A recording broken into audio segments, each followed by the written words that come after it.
Charles Darwin, known as Contributions to Evolutionary Biology. If I had my life to live over again, I would have made a rule to read some poetry and listen to some music at least once every week. Ignorance more frequently begets confidence than does knowledge. It is those who know little, not those who know much, who so positively assert that this or that problem will never be solved by science.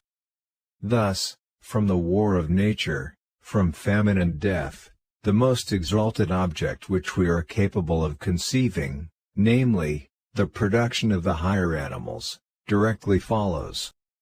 There is grandeur in this view of life, with its several powers, having been originally breathed into a few forms or into one, and that, whilst this planet has gone cycling on according to the fixed law of gravity, from so simple a beginning endless forms most beautiful and most wonderful have been, and are being, evolved.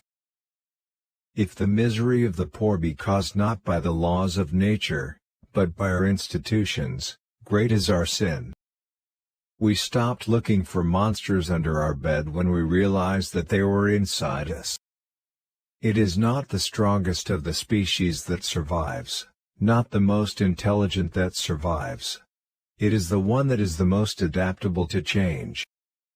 Whilst on board the Beagle I was quite orthodox, and I remember being heartily laughed at by several of the officers for quoting the Bible as an unanswerable authority on some point of morality.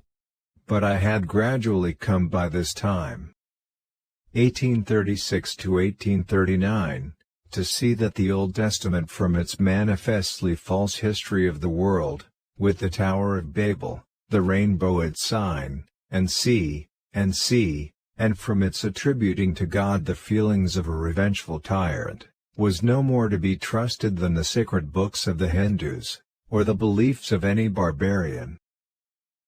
By further reflecting that the clearest evidence would be requisite to make any sane man believe in the miracles by which Christianity is supported, and that the more we know of the fixed laws of nature the more incredible do miracles become, that the men at that time were ignorant and credulous to a degree almost incomprehensible by us.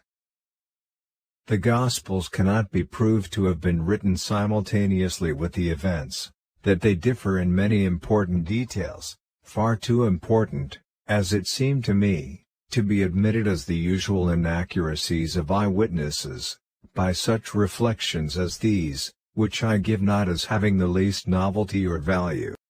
But as they influenced me, I gradually came to disbelieve in Christianity as a divine revelation. The fact that many false religions have spread over large portions of the earth like wildfire had some weight with me.